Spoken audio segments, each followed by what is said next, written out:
what becomes of spirits who have died suddenly and violently? Spirits of young men at the start of their life, caught up in the nightmare of a bloody and ferocious war, fought up close, hand to hand, face to face, eye to eye with the enemy.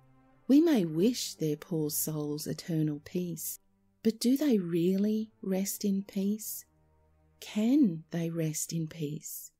I have some incredible true tales for you, and trust me, the last one is unlike any haunting you have ever heard. Devil's Den is an area strewn with large boulders and massive rock formations, just south of the town of Gettysburg in Pennsylvania.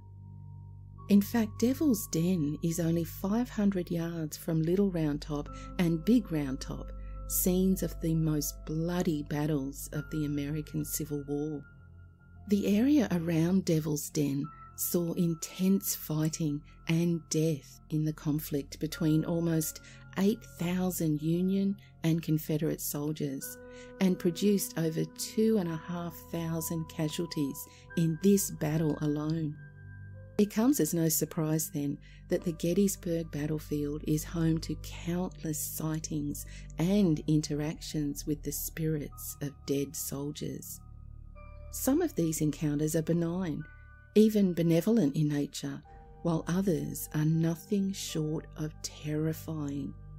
When considering the sheer volume of spirit activity at Gettysburg to this very day, it's worth remembering that not only was this battle distressingly brutal, but most all those who were killed were young men. Is it any wonder so many have yet to move on?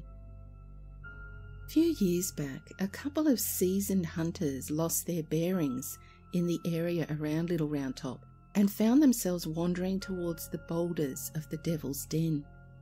While searching for the way out of the area, they were surprised to look up and clearly see an apparition standing atop one of the largest boulders. It was a man. He looked directly at them, then slowly raised an arm and pointed to one specific area, and, without saying a word, held that position. The hunters set their eyes on the direction the man was pointing, and when they turned back to thank him, he had vanished into thin air. Bemused at first, the hunters searched all around the boulders of Devil's Den, but were soon unsettled to discover the man was nowhere to be seen. Well, they set off in the direction that this phantom had pointed and discovered it was indeed their way out. Could this silent apparition have been a well-known ghost of Devil's Den, known as the shoeless soldier?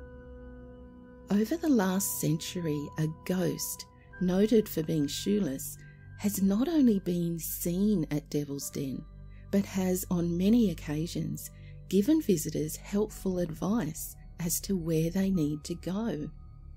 Given consistent descriptions of his uniform, the shoeless ghost is thought to be a Confederate Texas soldier, and incredibly, he has actually been captured in photos, though he wasn't seen, sensed, or otherwise detected when the photo was snapped.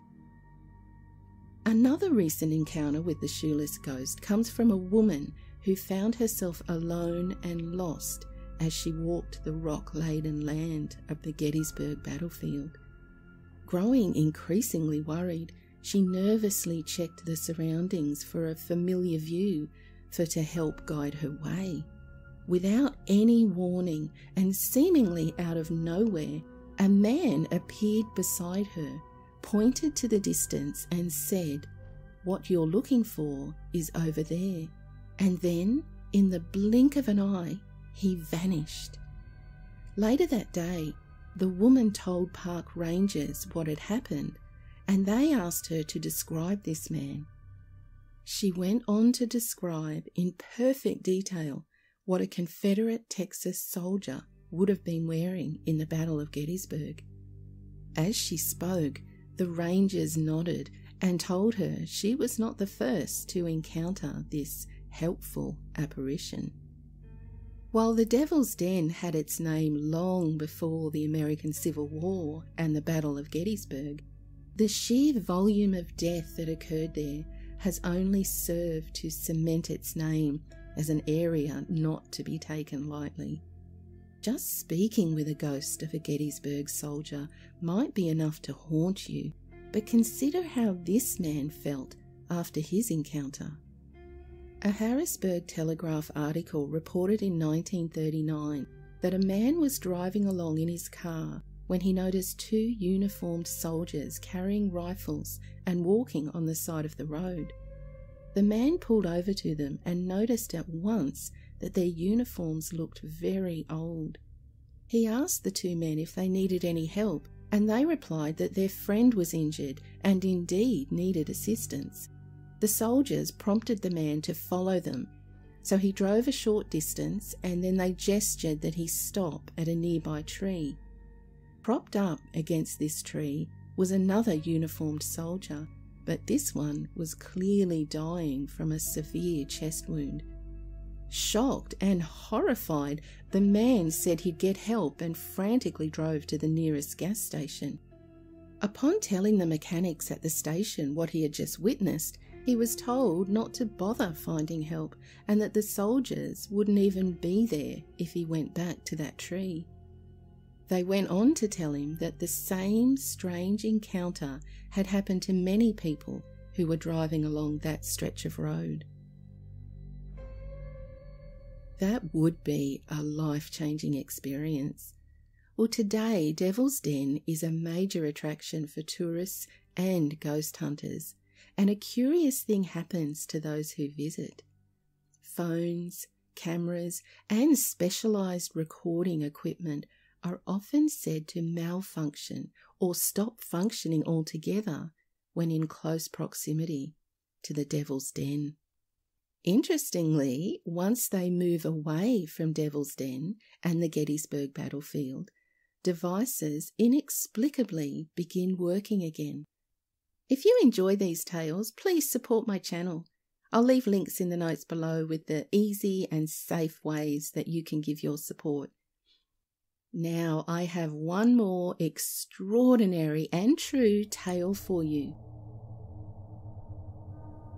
A Confederate spy was moving through Union-held territory during the American Civil War.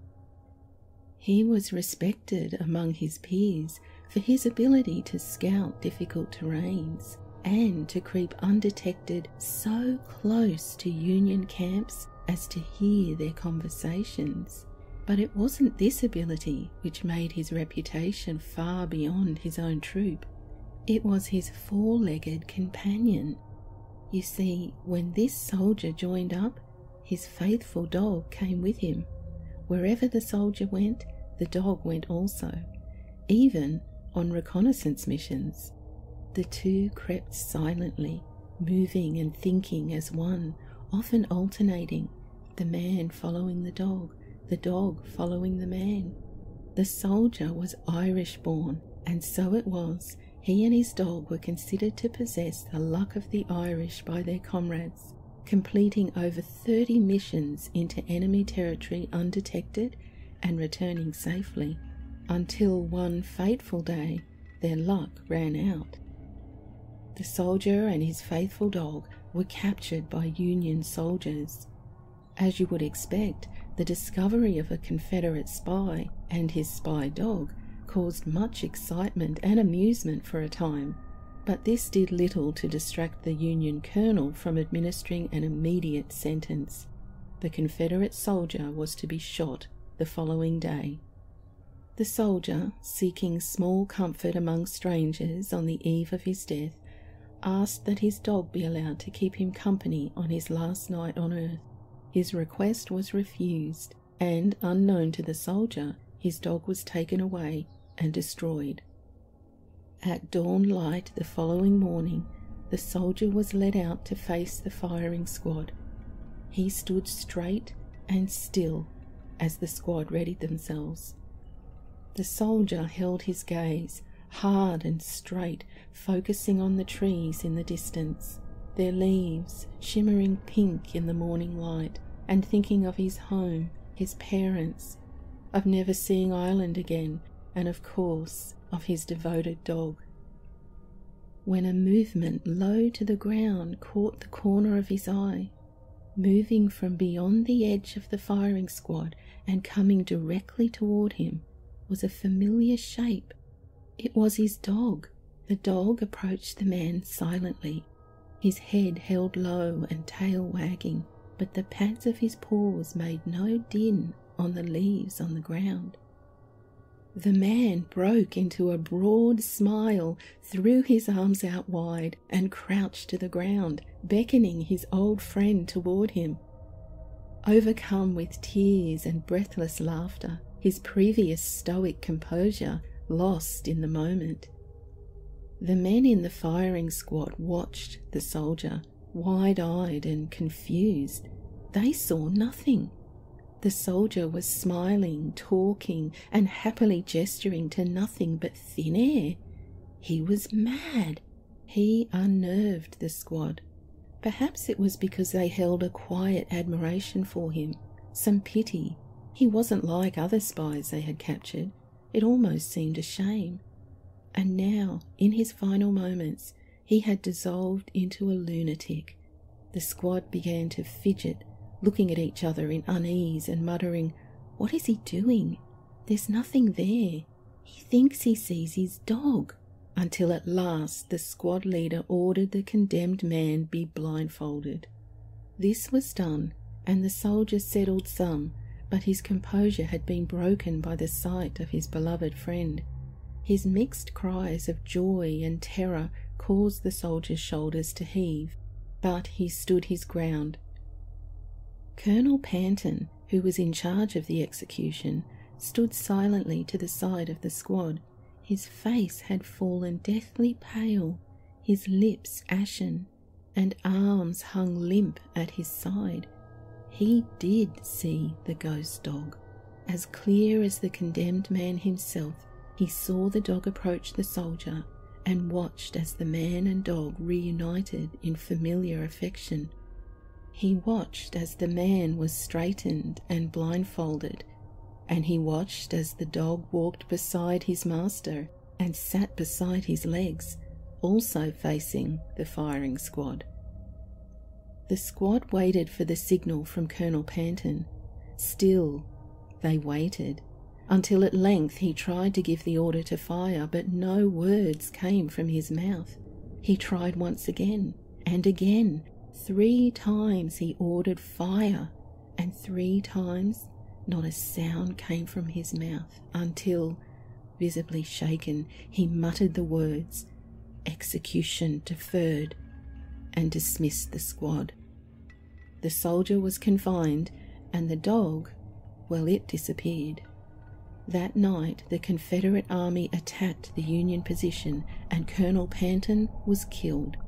The condemned soldier was released by his comrades, and it was only then that he learned his dog had been killed the previous day. To the end of his life, the soldier maintained to all who would listen that the ghost of his dead dog had saved his life. What do you make of these sightings and encounters? Let me know in the comments, and remember, it's a strange world. Keep your eyes and ears open and be kind. Cheerio!